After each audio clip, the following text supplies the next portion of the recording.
다루는 그 다큐멘터리를 보면 얼룩말이나 들소나 또 원숭이 같은 대부분의 동물들이 무리를 지어서 생활합니다. 왜냐하면 무리를 지어서 생활하는 것이 안전하고 무리에 떨어지면 바로 포식자의 목표가 되기 때문입니다. 그래서 동물들도 무리들과 함께 있을 때 안정을 느낍니다. 사람들도 비슷한데 도시나 마을을 이루어서 살아가는 이유가 함께 모여 사는 것이 안전하기 때문입니다. 최근에 신림동 서현역에서 묻지마 범죄가 좀 일어났고 비슷한 범죄들이 계속 일어나고 있습니다. 최근에 일어나는 이런 범죄들의 특징은 대낮에 또 많은 사람들이 모인 곳에서 또 일면식도 없는 사람에게 무차별 이루어집니다. 일반적으로 범죄는 밤에 인적이 드문 곳에서 원한이 있는 특정인을 대상으로 일어나는데 최근에는 전혀 다른 양상을 띠고 있습니다. 이런 묵지마 범죄가 자주 일어나다 보니까 사람들 안에 막연한 두려움들이 있습니다. 그래서 어떤 일까지 있었는가 하면 지하철에서 여자 비명소리가 나자 많은 사람들이 놀라서 급히 지하철을 빠져나가라고 막 뛰었습니다. 근데 알고 보니까 BTS 영상을 보면서 여자들이 환호하는 비명소리였는데 사람들이 오해를 했던 겁니다. 이제 사람들은 대낮에 많은 사람들이 모여 있는 곳에 안정을 느끼기보다는 불안을 느끼고 다른 사람들에 대해서 의심을 품게 되었습니다. 사람들은 살아오면서 가까운 사람으로부터 상처를 입거나 배신을 당하거나 차별을 당하면 그것이 트라우마로 남아서 대인관계에서 어려움을 겪습니다. 다윗이 이런 경험들을 하고 있어요. 다윗은 위기에 빠진 길앗 사람들을 목숨을 걸고 구해 주었는데 사울이 다윗을 잡으러 온다는 말을 듣고 그릴라 사람들이 배신을 합니다. 그래서 다윗이 그릴라를 떠나서 십광야로 피하게 되는데 십 사람들은 다윗이 속한 유다 지파 사람들입니다. 그런데 십 사람들이 사울에게 사람을 보내서 다윗이 지금 이 근처에 있으니까 올라오라고 알려주는 겁니다. 십 사람들은 다윗과 같은 지파의 친구들인데 배신을 한 거예요. 다윗은 이런 배신을 반복해서 당할 때마다 큰 위기를 맞게 됩니다. 그런데 그가 망하지 않고 살 수 있었던 이유는 하나님을 의지해서 도움을 청했고 하나님이 그를 지켜주시고 구원해 주셨기 때문입니다. 우리의 삶도 비슷한 것 같아요. 모양은 다르지만 위기들, 어려움들을 많이 겪고 있는데 우리는 가진 것도 없고 의지할 사람도 없고 미래가 불투명할 수 있는데 낙심하는 것이 아니라 담대하게 하나님 바라보고 도움을 구하는 겁니다. 그래서 하나님이 어떻게 신실하게 지켜주시고 인도하시고 구원해 주시는 것을 누리시기를 바랍니다. 먼저 그 10사람들의 배신을 살펴보겠는데요. 다윗과 그의 사람들 600명은 그릴라에서 십광야로 옮겨서 여러 날을 보내게 됩니다. 그런데 10사람들이 어떻게 합니까? 19절, 20절을 한 절씩 교대로 읽겠습니다. 그때 10사람들이 기브아에 이르러 사울에게 나와 이르되 다윗이 우리와 함께 광야 남쪽 하길라산 숲을 요새에 숨지 아니하였나이까?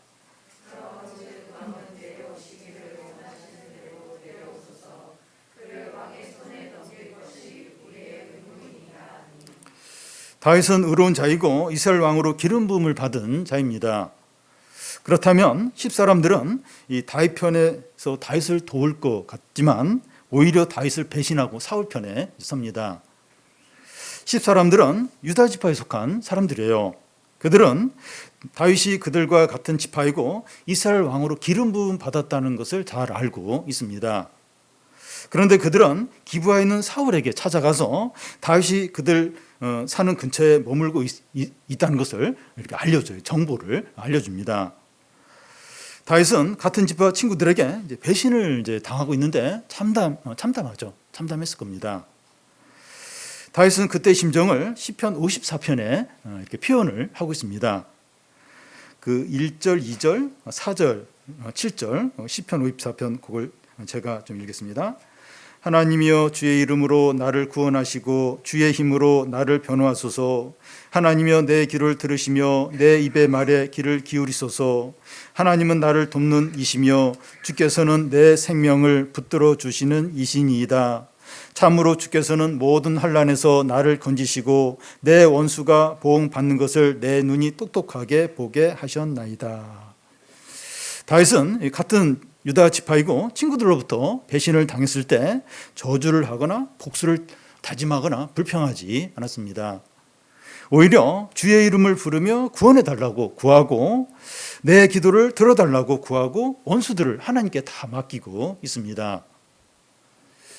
사람이 어려울 때, 경제적으로 힘들든지 질병 가운데 있든지 사업에 큰 어려움이 있을 때 누군가에게 무시를 당하고 배신을 당하면 복수하고 싶은 마음이 배가 됩니다. 어려울 때 이렇게 뭔가 이제 그런 일을 당하면 더 이제 마음이 이제 더 힘들어지면서 더 마음이 이제 독해지게 되죠. 다윗이 지금 그런 상황이지만 하나님의 도움과 구원을 바라면서 원수들을 하나님께 다 맡기고 있습니다. 다윗은 목숨을 걸고 구해준 그일랏 사람들이 배신했을 때도 분노하지 않았고 친구인 십사람들이 배신했을 때도 복수하려고 하지 않았습니다. 다윗이 그일랏 사람들이 배신했을 때나 십사람들이 배신했을 때도 하나님께 묻고 하나님께 도움을 구하고 있습니다. 그러니까 십사람들이 이렇게 이제 사울이 이렇게 자기를 잡으러 온다고 할 때 십사람들에게 물어보지 않아요. 그릴라 사람들에게 물어보지 않습니다. 내가 너희들을 구해줬는데 사울이 온다고 하는데 지켜줄래? 어떻게 할래?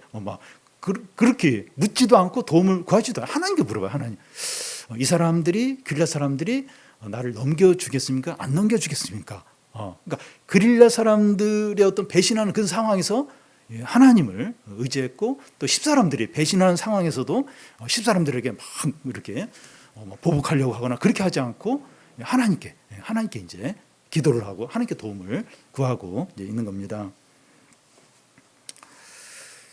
이 다윗이 이제 이렇게 하고 있는 것은 사람의 본질에 대해서 깨달았기 때문입니다. 사람이란 먼저 사랑하고 섬기고 친하게 지낼 대상이지 위기 때 의지할 대상이 아니라는 겁니다. 도와주면 고맙지만 도와주지 않아도 배신감을 갖지 않아야 하는 거예요. 우리가 사람들과의 관계에서 상처받고 힘들어하는 이유 중에 하나가 의지할 대상으로 여기기 때문입니다. 특히 전에 내가 도와주기 좋았기 때문에 내가 어려울 때 도와주겠지, 친구니까 도와주겠지, 내가 어려운 줄 아니까 도와주겠지. 그런데 실제로 도와주지 않는 겁니다. 사람들은 자기 안전과 유익과 행복을 가장 우선해요. 결국은 이제 자기 안전, 자기 행복, 그걸 제일 우선합니다. 그래서 다른 사람을 도와주는 게 쉽지 않습니다. 그러니까 말로는 도와줄게 이렇게 해도 어떤 상황이 이제 이렇게 닥치면 이렇게 도와주는 게 쉽지가 않습니다. 사람에 대한 지혜가 무엇인가 하면 사람은 내가 먼저 사랑하고 도와주고 섬겨야 할 대상이지 위기 때 의지할 대상이 아니라는 거예요. 위기 때 남에게 이제 도움을 받지 말라 이런 말이 아니라 도와주면 좋아요. 도와주면 그 도움을 잘 받지만 도와주지 않아도 배신감을 갖지 않아야 한다는 겁니다. 그러면 우리가 이제 위기 때 누구의 도움을 진정으로 기대해야 됩니까? 약해요. 우리는 혼자 이렇게 다 살 수가 없어요. 위기 때 누군가의 도움을 받아야 됩니다. 근데 위기는 닥쳐요. 그러면 진짜 우리가 의지하고 바라봐야 할 대상이 누굽니까? 하나님이죠. 우리가 하나님을 의지할 때 가족 관계나 친구 관계나 교인들과의 관계나 이웃 관계가 좋을 수 있습니다. 왜냐하면 그러니까 하나님을 의지하고 하나님께 도움을 구하고 그런 사람은 사람에게 그렇게 지나치게 기대하고 의지하지 않게 돼요. 그래서 사람이 뭐 이렇게 안 도와주고 기대에 미치지 못하더라도 그거에 대해서 그렇게 분노를 하지 않게 됩니다. 근데 하나님 의지하지 않아요. 그 사람만 바라보고 의지하는데 그래서 위기 때 이렇게 도움을 이렇게 바랄 때 안 도와주면 화가 나는 거예요. 내가 너한테 해준 게 뭔데? 내가 전에 도와줬는데 이러면서 분노를 하고 너무나 이제 미워하게 되죠. 근데 이 하나님을 의지한다는 건 하나님께 자신을 다 맡기는 거예요. 하나님께 진정한 어떤 것들 이제 의지하고 또 이렇게 구하고 받고 그러면 사람에게 그렇게 매이지 않게 된다는 거예요. 그래서 사람은 내가 이렇게 의지할 대상이 아니고 내가 사랑해주고 섬겨야 될 대상이다. 그러고서 기대하지 않은데 뭔가 조금 잘해주는 거예요. 뭔가 도와주는. 그러면 고맙죠. 이제 그런 어떤 사랑과의 관계가 그런 관계라는 겁니다. 어떤 부인은 남편을 너무 의지해요. 반대의 경우도 있습니다. 남편이 아내를 너무 의지하는 그런 관계일 수 있고, 또 어떤 자녀는 부모를 지나치게 의지해요. 또 부모는 또 자녀를 또 지나치게 의지하는 그런 관계. 또 뭐 친구 관계도 지나치게 의지하고 서로 그러면 그 관계는 건강한 관계가 아닙니다. 좋을 때는 좋은데 항상 좋을 수가 없어요. 뭔가 이렇게 그렇게 기대했는데 실망시킬 때가 있습니다. 뭐 사소한 거. 부부 관계도 그렇게 막 좋았는데 부인이 이제 좀 이렇게 음식 쓰레기를 좀 버려달라고 했는데 그걸 안 버린다고 하고 뭐 그런 거 가지고 아니 뭐 그 내가 큰 거 요구했냐고 다음에 하겠다고 뭐 이런 거 가지고 막 투닥투닥거리고 막 이제 그러면서 말을 안 하고 막 이제 그러면서 막 과거에 서운했던 생각 다 하고 그러니까 뭐 이렇게 그 말도 안 되는 거 가지고 막 관계가 이렇게 막 어려워지고 그러기가 쉽다는 거예요. 왜냐하면 그 사람만 바라보고 그 사람을 의지하고 그 사람 다 잘해주기를. 근데 그런 관계가 될 수가 없습니다. 될 수가 없습니다. 우리 청년들 이제 결혼 이제 교제도 하고 결혼도 할 텐데 이렇게 참 잘해주는 남자 또 잘해주는 여자 기대하잖아요. 그것보다는 신앙이 좀 왜냐하면 이렇게 별로 자격이 안 매이는 거예요. 왜냐하면 그 주님 의지하고 주님 진정 의지하고 주님 바라보니까 내가 좀 부족해도 그냥 이렇게 용납하고 오히려 뭐 더 잘해주려고 하고 이런 사람이 보물이죠. 근데 그게 잘 안 보여요. 하나님 이렇게 잘 이렇게 섬기고 믿는 사람은 그렇게 귀하게 안 여기고 그냥 당장 이렇게 잘해주고 잘 웃고 이렇게 뭔가 좋은 거 사주고 이런 사람을 이렇게 찾게 되는데 이게 이제 지혜가 아닌 겁니다. 그래서 너무 이렇게 하나님보다도 사람을 지나치게 의지하고 바라보고 이러면 결국은 고통스러운 관계가 돼요. 그리고 서로 깊은 상처를 갖게 되고 그래서 그동안 잘해준 거 하나도 기억 안 나고 몇몇 가지 안 해준 거 그거 막 서운해 여기고 그래서 이게 그러니까 다윗이 이제 그렇게 한 거예요. 다윗이 계속 배신을 당하면서도 이렇게 하나님께 구하고 하나님 의지하고 그러니까 계속해서 사람과 어떤 좋은 관계 사람과 이렇게 뭐랄까 적절한 관계를 계속 유지할 수 있었던 겁니다. 여기서 생각해 보아야 할 것이 10사람들이 왜 다윗을 배신하면서 사울에게 알렸습니까? 보복이 두려웠기 때문입니다. 만약 나중에 이 다윗과 그의 사람들이 십강에 머물렀다는 사실을 이제 사울이 이제 알게 되면 이제 몰살을 당할 수 있기 때문입니다. 얼마 전에 아히멜렉 제사장이 다윗을 도와주고 그 사실을 사울에게 알리지 않았다고 제사장 70명과 온 가족과 가축들까지 완전히 몰살을 당했는데 그 사실을 이스라엘 백성들이 다 알고 있는 거예요. 이스라엘 백성들은 이 다윗과 사울 사이에서 한쪽을 택해야 했습니다. 다윗 편에 서든지 아니면 사울 편에 서서 다윗이 어디 숨어 있다는 걸 바로바로 사울에게 알려줘야 했던 겁니다. 중립이 불가능해요. 아히멜렉 대제사장은 이 사울이나 다윗 어느 쪽에도 속하지 않았다. 자기는 중립이다. 이걸 끝까지 주장을 했는데 결국 이제 목숨을 잃게 되었습니다. 많은 이스라엘 백성들이 이 다윗이 의롭고 기름 부음 받은 왕이라는 사실을 알고 있어도 희생과 대가를 지불하기가 어려웠던 거예요. 그래서 사울 편에 서는 겁니다. 의를 위해서 이 고난을 당하는 걸 이게 어려운 거예요. 이렇게 하는 게 쉽지 않은 겁니다.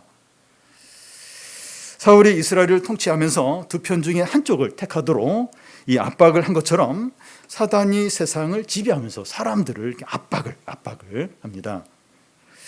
먹고 살기가 너무 힘들고 경쟁이 너무 치열해요. 취업도 하기 어렵고 알바를 구하기도 힘들고 나이가 들수록 더 가난해지고 이런 가운데서 취업을 구하는데 조건이 좋은데 주일날 근무를 하는 그런 조건입니다. 어떻게 해야 될까? 어떻게 해야 될까? 쉽지 않아요.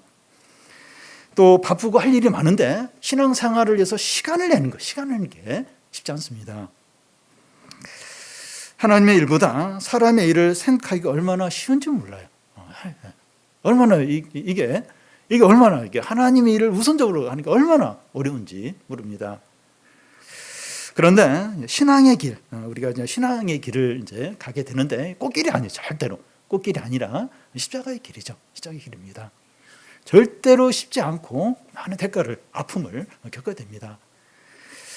그러나 이 길이 고난의 길이지만 생명의 길이죠. 확실히 생명의 길이고 그 끝이 보장된 그런 길입니다. 사울은 십사람들이 다윗에 대한 정보를 알려주자 더 자세히 알아보고 더 정확한 정보를 알기를 요구합니다.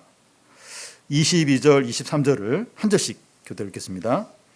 어떤 사람이 내게 말하기를 그는 심히 지혜롭게 행동한다 하나니 너희는 가서 더 자세히 살펴서 그가 어디에 숨었는지 누가 거기서 그를 보았는지 알아보고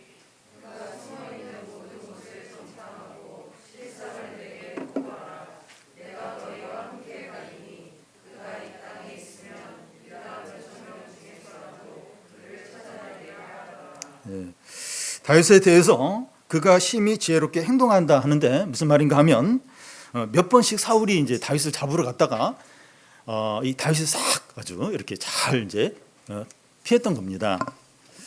그런데 이번에 사울은 10사람들에게 자세히 알아보라고 지시를 합니다. 세 가지로 이제 말하는데 그가 어디 숨었는지, 누가 다윗을 보았는지, 또 그가 숨어 있는 모든 것을 보고하라는 겁니다. 12년 전 오사마 빈 라덴이 미국 특수부대에 의해서 이렇게 사살을 당했습니다. 빈 라덴을 사살하는데 이제 성공할 수 있는 두 가지 요소가 정보력하고 군사력이었습니다. 빈 라덴이 어디 숨어 있는지 정보력을 통해서 알아낸 후에 강한 군사력으로 제압을 한 것입니다. 정보력이 그만큼 중요합니다. 사울은 온 나라에 다윗 정보를 알아내는 네트워크를 이렇게 가지고 있어요. 거기에 더하여 이 다윗의 사람들을 압도할 수 있는 강한 군사력을 가지고 있습니다. 10사람들이 다윗이 지금 어디에 있는지 정확한 정보를 이제 사울에게 알려주게 됩니다. 24절 중간을 보면 광야 남쪽 마운 광야 아라바에 이제 다윗이 이제 있다. 이걸 정확히 알려줍니다. 그러자 사울과 그의 사람들이 다윗이 있는 곳으로 찾아옵니다. 근데 다윗도 나름대로 사울에 대한 정보를 이제 수집하고 있는데 어떤 사람이 사울과 그의 사람들이 가까이 이제 접근했다는 것을 이제 다윗에게 알려줍니다. 그 25절에 보면 사울과 그의 사람들이 찾으러 온 것을 어떤 사람이 다윗에게 아뢰매 이에 다윗이 바위로 내려가 마온 항무지에 있더니 사울이 듣고 마온 항무지로 다윗을 따라가서는 사울도 정보원을 통해서 다윗의 동태를 살피고 이 다윗도 정보원을 통해서 사울의 동태를 살피고 있습니다. 그런데 사울의 정보원들이 훨씬 더 많아요. 그리고 정보량도 많지만 다윗은 정보량이 적어요. 아주 이렇게 조금만 가지고 있습니다. 사울이 다윗의 움직임을 손바닥 보듯이 보면서 군사작전을 추진을 합니다. 군사력도 사울이 다윗보다 훨씬 더 강합니다.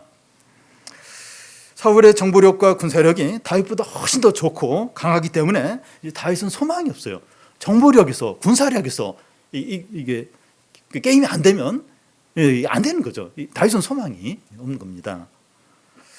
사울과 그의 사람들이 정확한 정보를 바탕으로 다윗과 그의 사람들을 추격하게 되는데 상황이 어떻게 됩니까? 26절을 같이 한번 읽겠습니다. 사울이 산 이쪽으로 가매 다윗과 그의 사람들은 산 저쪽으로 가며 다윗이 사울을 두려워하여 급히 피하려 하였으니 이는 사울과 그의 사람들이 다윗과 그의 사람들을 에워싸고 잡으려 함이었더라. 다윗과 그의 사람들이 600명이라고 했는데 여기에 여자들과 아이들까지 포함이 돼 있어요.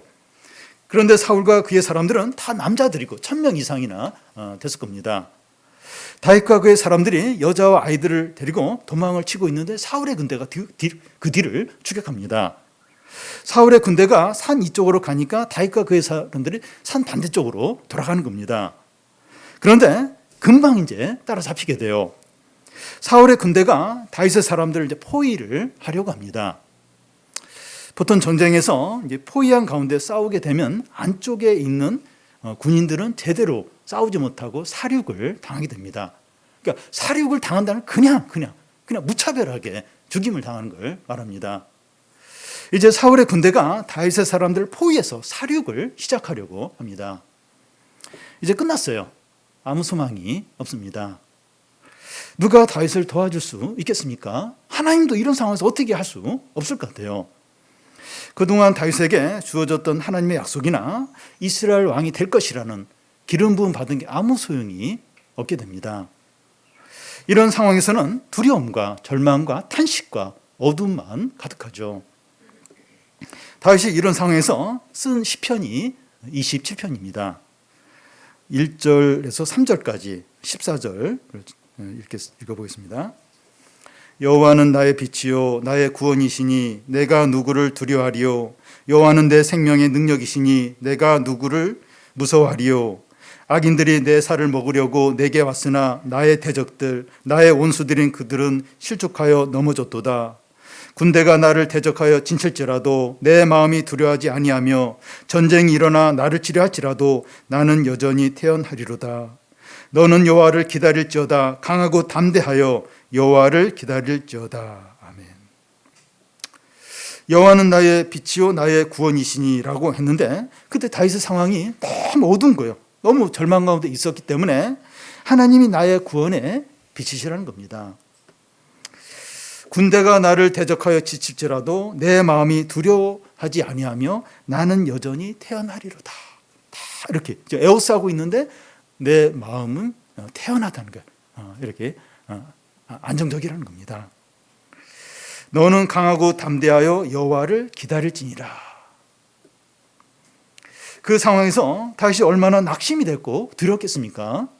그런데 다윗이 자기 영혼에게 선포하기를 너는 강하고 담대하여 여호와를 기다리라. 네. 현재 우리가 최악일 수 있어요. 지금 상황이 최악일 수 있습니다. 지금보다 더 나쁠 수 없을 정도로 절망적일 수 있습니다. 의지할 것이 아무것도 없고 할 수 있는 일도 없고 길도 전혀 보이지 않을 수 있습니다. 아무 의욕도 나지 않고 모든 것을 포기하고 싶을 수 있어요.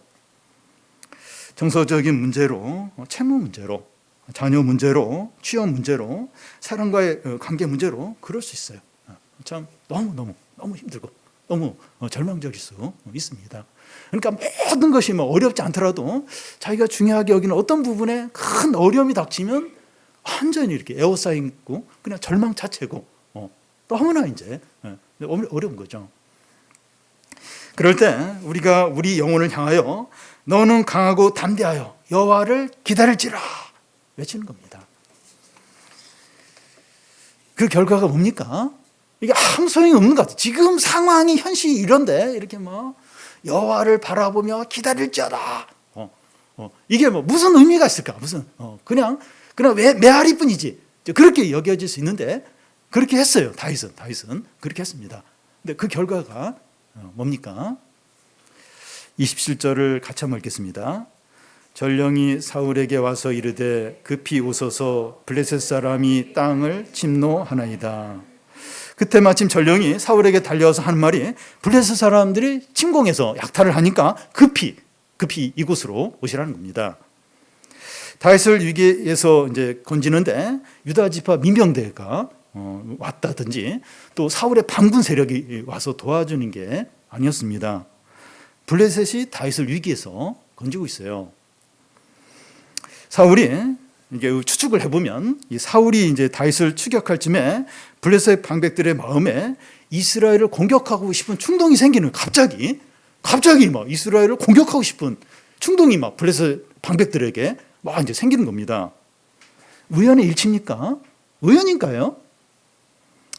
하나님은 하나님을 믿지 않는 이방인들의 마음까지 주관하시면서 하나님의 뜻을 이루십니다. 그리고 사울이 블레셋이 침공했다는 전령의 말을 듣고 이 다윗을 죽이는 것을 더 우선적으로 여겼으면 다윗은 죽을 수밖에 없었습니다.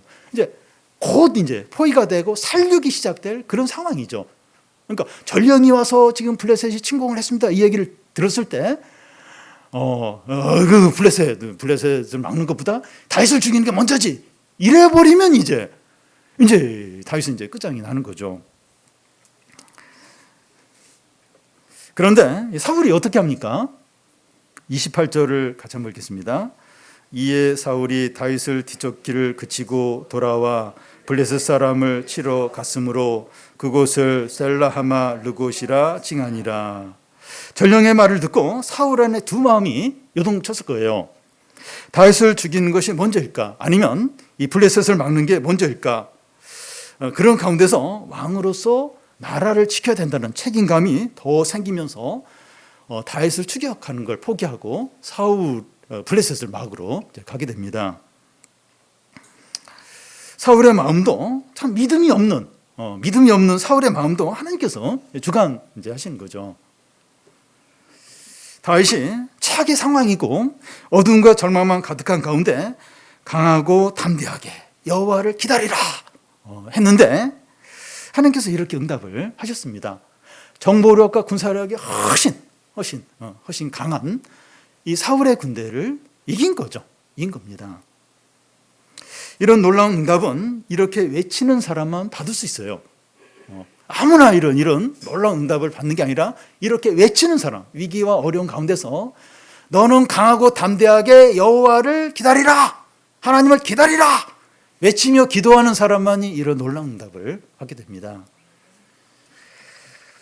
자기 영혼에게 너는 강하고 담대하게 여호와를 기다리라 외치시기 바라요. 외치기 바랍니다. 다윗은 하나님의 놀라운 구원과 보호를 받은 후에 28절 끝에 보면 그곳 이름을 셀마하마 느곳, 분리하는 바위라고 이름을 짓습니다. 하나님은 위기와 절망 가운데서 자기를 경외하고 의지하고 기다리는 자에게 셀마하마 느곳, 분리하는 바위가 되십니다. 망하기 직전까지 가고 모든 것을 잃어버릴 것 같은 위기를 맞을 수 있지만 그 위기까지 가요. 그러니까 우리가 이렇게 착각하면 안 되는 게 하나님이 우리를 지켜주실 때는 아무 어려움도 없다. 좋은 일만 생긴다. 절대 내 마음을 불편하게 하는 그게 아니에요. 망하기 직전 모든 걸 잃어버릴 직전까지 갑니다. 근데 결정적인 건 생명사계로 몇 겹으로 싸서 보호하시고 머리털 하나 건드리지 못하도록 지키시고 핵무기도 뚫지 못하는 안전한 그런 방어벽으로 지켜주십니다. 우리 자신이나 가정이나 교회나 하나님의 백성에 대해서 그렇게 하세요. 그렇게 하십니다. 누가 블레셋을 통해서 다윗이 건진받을 걸 생각을 했겠습니까? 블레셋이 다윗을 이렇게 지켜줄 거다. 다윗을 그 위기에서 건져줄 거다. 누가 그런 생각을 했겠습니까? 어려움과 상황만 바라보지 마시고 셀마하마 느곳, 이 분리하는 바위신 하나님을 담대히 바라보고 끝까지 기다려서 하나님께서 모든 어둡고 악하고 불의한 세력으로부터 분리해 주시고 구원하시는 것을 다 누리시기를 바랍니다.